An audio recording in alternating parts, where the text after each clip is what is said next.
Olá, hoje a gente vai falar um pouquinho sobre o tratamento cirúrgico da síndrome de Eagle. Eu vou trazer para vocês um relato de caso disponível na literatura, uma evidência científica que foi publicada em 2015.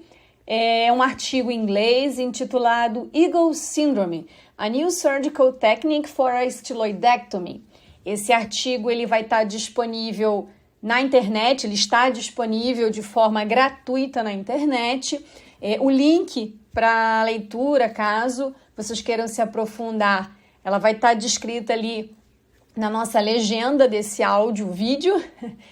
E vou trazer para vocês, então, um resumo do que esses autores trazem dessa nova técnica cirúrgica. Basicamente, o que a gente tem estabelecido na literatura são duas técnicas para tratamento da síndrome de Eagle. Uma técnica onde o acesso cirúrgico ele é feito de forma intraoral e uma segunda opção onde o acesso cirúrgico ele é feito de forma extrabucal.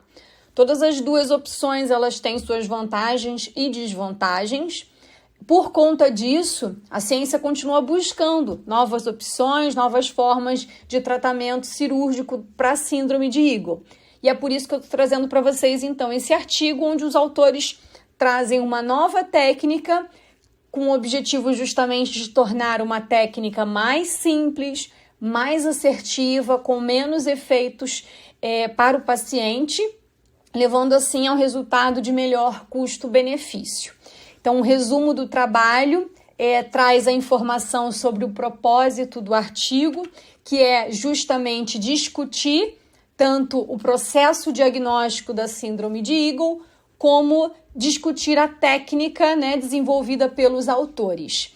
Nessa técnica, eles descrevem-na como uma técnica mais simples para a realização da estilectomia, a partir de uma abordagem intraoral, utilizando apenas uma anestesia local.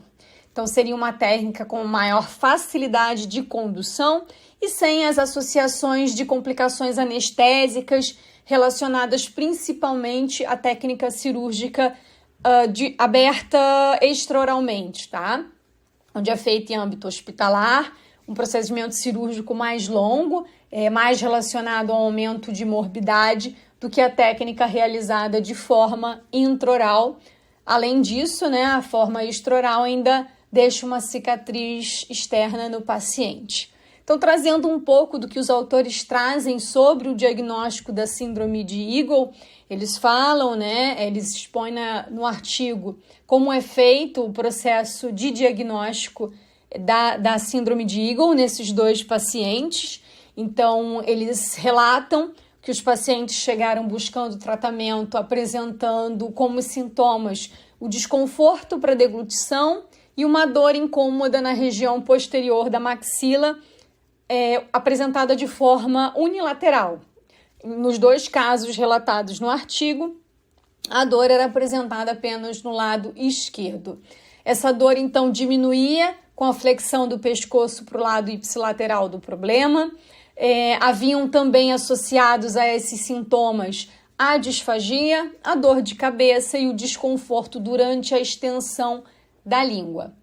Então, durante o processo diagnóstico, o que foi feito nesses dois casos? Uma coisa importante de vocês saberem, é legal, é relatado no artigo, como funciona esse processo diagnóstico. Então, muitos pacientes, eles se identificam com os sintomas relatados da síndrome de Eagle, mas não conseguem compreender que o fato desses sintomas eles serem apresentados por outras condições exigem que seja observado, seja seguido um protocolo diagnóstico bem importante, bem detalhado, para que a gente elimine qualquer outra causa, qualquer outro problema que não a síndrome de Eagle.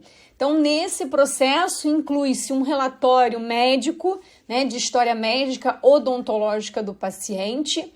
Muitas vezes esse relatório ele pode ser decisivo na decisão diagnóstica, mas é claro que, na maioria das vezes, ele é apenas um fator coadjuvante. Além do histórico médico, da anamnese, é importante que seja feito um exame clínico do paciente com palpação, porque dependendo de como ocorreu esse alongamento, essa calcificação da região do processo estiloide, dos ligamentos associados, a gente consegue palpar claramente esse abaulamento, e foi o que aconteceu nesses 2 casos relatados pelo artigo, em que a palpação da região pôde-se observar que existia apenas uma protuberância no lado esquerdo, que é justamente o lado onde os pacientes apresentavam a queixa de dor. Tanto no primeiro caso quanto no segundo caso relatado no artigo, foram descartadas quaisquer outras lesões intrabucais, dores de origem odontogênica, problemas de ATM ou dores neurálgicas ou musculares. Isso é bem importante para a gente chegar a uma conclusão diagnóstica no caso de síndrome de Eagle. Além disso, mesmo após a palpação, foi realizado um exame de imagem. Pode ser realizado o exame panorâmico, tá? Uma radiografia panorâmica, uma radiografia extrabucal, ou então uma tomografia, que é um exame mais complexo, mas, no entanto, dá uma visão tridimensional dessa posição do alongamento ou da calcificação do processo estiloide.